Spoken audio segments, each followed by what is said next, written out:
लान से मैत्री का जाति ये मधुबन लगती है लान से मणिपुर सरकार का थेंगनागदबा लान है मणिपुर सरकार का भारत सरकार का थेंगनागदबा लानी थेंगसु थेंगनरी आई नसी कोई लमलाई की चिलिनाउ सिंह भाई अमतंग आई निजगे सिगी उखुर चप्पल लंबी से याम मरु है बने सोंगी ममांग तारीब सिंह से तांगखुल नब जाति से अखोई मंगांग जाति नी अखोई मंगांग की एक सलाई ने अखोई इचलिनाउ ने हाई बबाव तो हाई रख को थोला बगांगु ने मुने ताबियो को क्लब सिंह मेरा भाई बिसिंग करी मुने ताबियो को अखोई दी मैहोरों दगी अखोई मैतई का थाना संग थाना याद है एक खाओ अखोई मंगांग ने ना हाई रख रहा अभी मतुंग दाई चतुर रहा तो मजाती इसने मोई की जाति अखोई की अदुग मजाती दुना सथोक चसिंग तो वशिदा डिस्टर्ब तो उसी करी करो गाड़ी खाम गुम्बा गाड़ी लाप गुम्बा पैसा खाई गुम्बा सी तो उसी करी करो अखोई हुजिक मरुप थी के दबा मतलब ने एक नब मशीन यामन के दबा मतलब नते एक नब न कनानो मरुप न कनानो दो मसक खंग न सक के दबा मतलब ने चिन्ह अवसर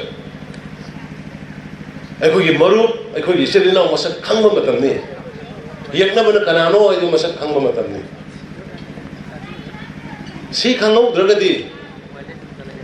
पुनमक एक न रगदी अखोई कराई दे सक ने अखोई कमाई न हिंगनी अदुना आई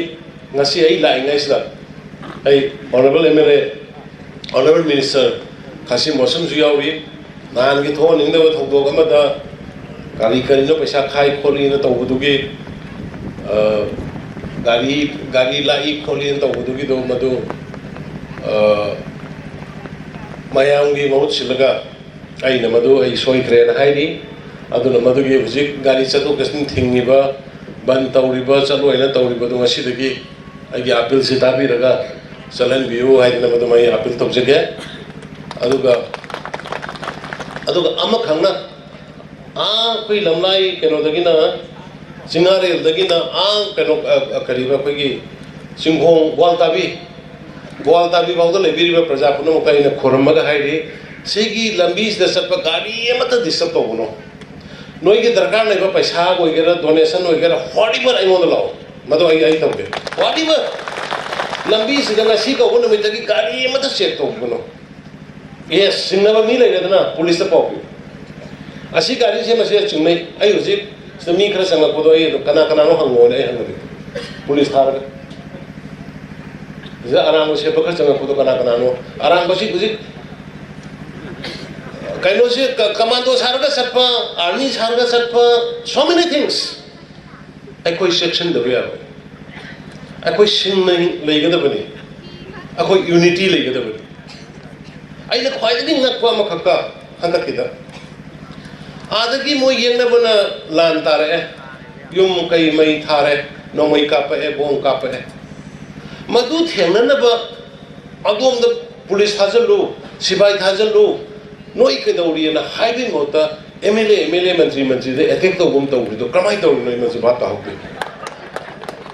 नत आई दोम सुन खन मनी को येंगना बदुना लान तारे एसी येंगना बसी लोट पसु नत्रे फोम न खंगनेबा मोइना नी हाइबा जाति सिना नि कापा इसे नुंग थारिसे मई थारिसे फुरिसे हालिसे खंगना MLA की युम अटैक तो मंत्री की युम अटैक तो न म तोवे सिना ने कोई माइथी नबी मचाक पीगने MLA minister सिंह लेबा मुशिदब गना यावबे जाति नुशिदब गना यावबे मयाम से लेत्रगा बुताई बोम सा भोट देपो यागिद्रो अतने मयाम से न याग्रग बुताई बोम सा सिबु भोट का गिद्राइबो आई बोई हंगाम केंद्र प्रजानि याग्रगा दई लेगिद्राबो मोय मयाम सिग्रगा दई थोन हिंगो याब्राबो सिगी वखल मचा से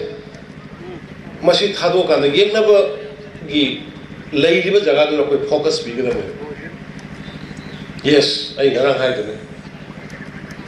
moi na ingon da sai badi ai na moi da khidang sai ro de ong toi ba as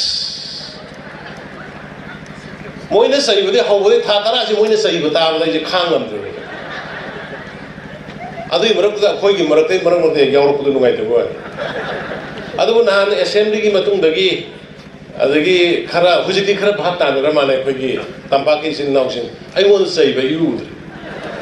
ꯕꯤꯔꯦꯟꯁꯤ ꯂꯥꯟꯗꯕꯖꯥꯠꯅꯤꯀꯣ ꯒꯥꯏꯁꯦ ꯈꯪꯉꯛꯑꯕ ꯃꯥꯜꯂꯦ ꯌꯥ ꯊꯃꯣꯏꯗ ꯌꯥꯝ ꯆꯥꯛꯅ ꯖꯥꯇꯤꯁꯦ ꯀꯟꯅꯕ ꯍꯣꯠꯅꯔꯛꯄ ꯆꯍꯤ 10ꯒꯤ ꯃꯃꯥꯡꯗꯒꯤ ꯇꯥꯕꯤꯅꯕ ꯂꯩꯇꯅ ꯑꯩꯅ ꯆꯤꯐ ꯃꯤꯅꯤꯁꯇꯔ ꯑꯣꯏꯔꯕ ꯃꯇꯨꯡꯗ ꯃꯌꯥꯝꯒꯤ ꯕ꯭ꯂꯦꯁꯤꯡꯗꯒꯤ ꯆꯤꯐ ꯃꯤꯅꯤꯁꯇꯔ ꯑꯣꯏꯔꯕ ꯃꯇꯨꯡꯗ ꯍꯧꯔꯛꯄꯅꯤ ꯇꯞꯅ ꯑꯋꯥꯡ ꯀꯧꯕ꯭ꯔꯨꯁꯨꯄ ꯑꯩꯈꯣꯏꯒꯤ 이부터기 까부 야로에 해rek보 군바 이부터 강진 사고나라바 거기 뭐 험세 쌍보 야로에 해rek보 군바 고모 마루 것이 뭐기 비바 함동나 거기 미상부터 야르다 보군바 성모 마양 저희는 강하게 라고서 꾸이래 닝신 비브라 아이나 시미선 마망게 땀다 거브루도 까르게 우타르네 시미니스는 뭐는 거브루 까르네 왜 야 닝신 왜요 타모이다 품목을 내려도 아도 후식 이마싱 사이 kap어도 있는 kap고는 와야도 예스 누가이테 미역이 분심은 뭐냐면 아도 이래박 이자티 간나보기 때문에 뭐는 마트와이 타르도 이래박 이자티 이름 던제 간나보기 때문에 뭐시 시기가 마트와이 타르게 뭐야세 뭐이 마르티어스니 뭐이 레박 시기 때문에 까톡봉 빈가더니 아이코이는 뭐이 부자도 거든 뭐이게 때문에 그 레거든 마하타나 미시미나 톡다나 베고 깐나 호너리 지 푸딜 마얌 로이나 세크리티 얌 로이나 탐그래 부직 이때나 랑 낭부 통화야 바다에 능 그대로게 한덕시고 손손도 아이 남미 सरकारने भारत मणिपुर सरकार की सिलाई में चीफ मिनिस्टर ने मणिपुर की लेब मेशिनरी पुनम फोर्स पुनम ऐसे नरगा अहिंग मरी मंगादा अइना तोंगिंग थबक अइना चटिंग लंबी हांगगा चपंग बट मिशन प्रजा मयाम सोकदब पनगदब मधु मयाम दुगी खांगगा तपना तपना सेटल तोबो याब्र ये अखोई मणिपुर की तुंगदा भारत की यामख्रब मियोय करोड़ चामगा निफु से भारत की अपुनबगिदमता मणिपुर की अपुनबगिदमता लेपगा लैयसे honourable union home minister Amit Shah ji ने लागा नुमित हुमनी लेंगन लैरमदो मधुना साखी करोड़ चामगा निफु से मणिपुर की दमता लेपे से मसे ngasi मीटिंग से अताबा कांगुना भापताबा कानगने कोई सोंदे भारत को सोनब्रो मणिपुर को सोनब्रो बट सिचुएशन सिना अखोई की मी नातनी दो कांगरूप अमदुसो अखोई की मी नातने बट अनौबा मसाई ऑनरेबल मिनिस्टर वांगोन हाइबदो अनौबा लोइना पुसला थंबदु तौगुनु हाइबने कोइ नाइ अनौबा एता पुसला खो लोइना तहनबदु तौगुनु नोइ हाना लैबदु दु लयो ड्रग तौगुनु पॉपी थागुनु जाति की नहारोल माहंगनु अदु खतने कोइ नाइ करी हाइग्रगे कोइ मोइदा अइना करी हाइग्रगे बारान अदुना सिगी पोसे कोइ इसी दिनाव से भाप तामिना बताय हुजिक मामाई सुमा अबनी तमना तमना इमोशन द लेरम हुजिक पोथा बिरो सेक्शन न पोथा बि सेक्शन नाइ वाहि सिमा एखोई सरकार लेडी हुजिक सरकार की मैनेज तो होरे अयाम याम थागले भारत के प्राइम मिनिस्टर मोदी जी मणिपुर की दमकता वा ngang de aduna mabu lokthok pinanaba no confidence motion थांगख्रेमनि पार्लियामेंट मांगो de yam sai Modi ji दा मणिपुर हंतक थोलई बसे मा ngarang की तौगिबा प्रोग्राम से कोई मणिपुर दा सेंटर ओरगा तौगेना खंजबा मणिपुर से माने याम लुंग लौजबा स्टेट अमा खंगे कोई कम्युनिटी से माने याम नुक्सिजबा अदो हंतक थोकिबा थौगोक से मा सथिन मा डेस्परेट तब कनो दा सिगी मयक लार खुदम अमनि खतंगदी इमाय बेर सिनाव सिन खंबियो भारत के पार्लियामेंट कनाना करी खुंगी के मेजॉरिटी ने माइनॉरिटी को हाटपनी मसिंग या मकांगु न मसिंग या कांगु को हाटपी बनी धर्म न हिंदू न क्रिश्चियन को तौबनी अदु न्या तानो तौबनी ngang मयाम दो भारत के पार्लियामेंट अमित शाह न पुंग अनि सुन करी आई खुंगी के नो मदो मपानदगी लाकवा इलीगल माइग्रेंट्स समदि ड्रग्स गैंग सिंग तरग थोन बनी mari le na dia na khoi phajana nga tho ga Manipur da ngang ki ne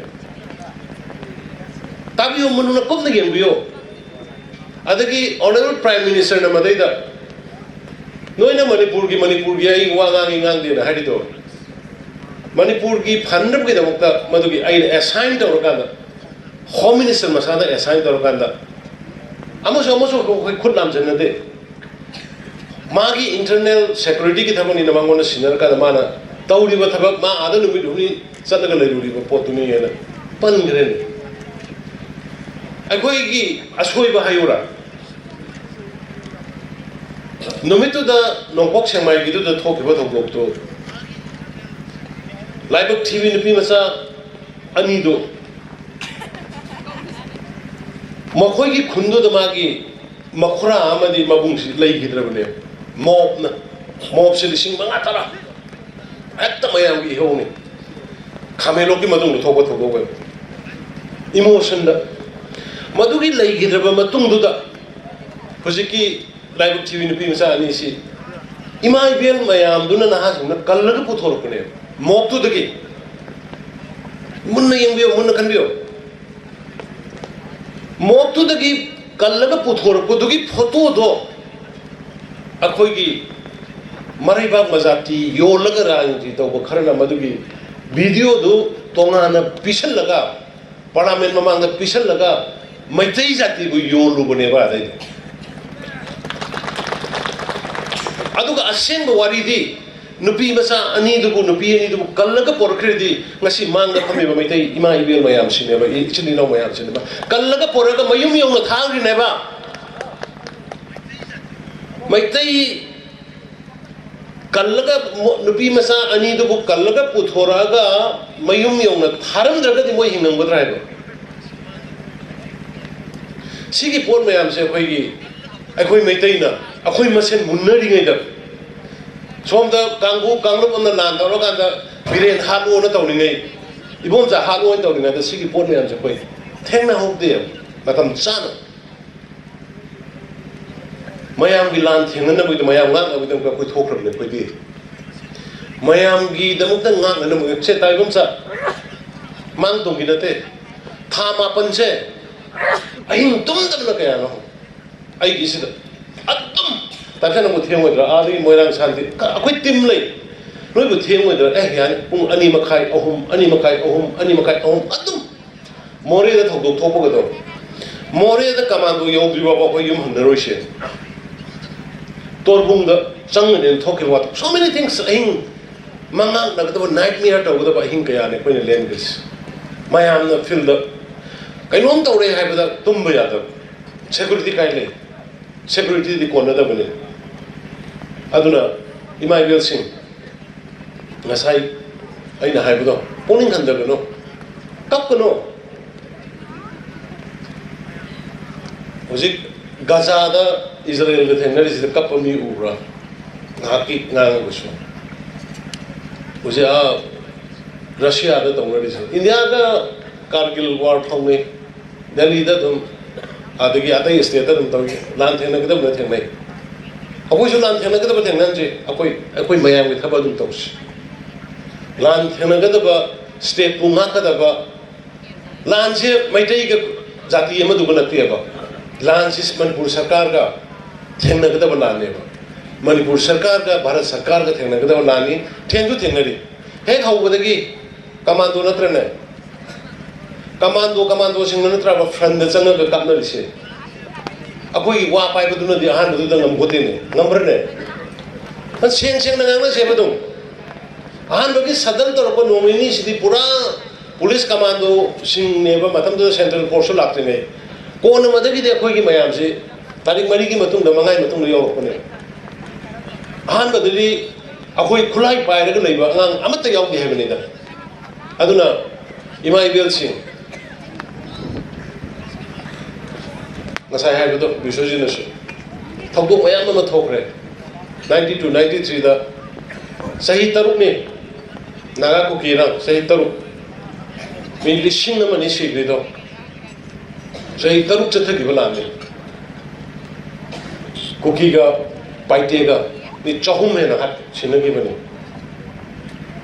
mayam ama thokre matam da prime minister ama da wangangi gandhi issue hoigide da hoigi brane ado hojiki prime minister akoi ki prime minister se khatan ningchang bargande matam da kari ningchang gi ge ba chochanpur da mi mapan sibagi do chahi ani ni chochanpur changan gi da 630 days chochanpur da tumit thok pa ya da matam da karma prime minister wanga ki ge koi dinangai na tawrai thar yu yam se security hujik pai raga masdai da jaga da khilla kana thamai ba tawrai ba adagi gari pirai ba sen chum relief ta leiba sing mayam mi sang thang ba pirai ba kholoi mayam se na ge ya ba yaw ya ka aduna ai platform da mayam yo manga praja mayam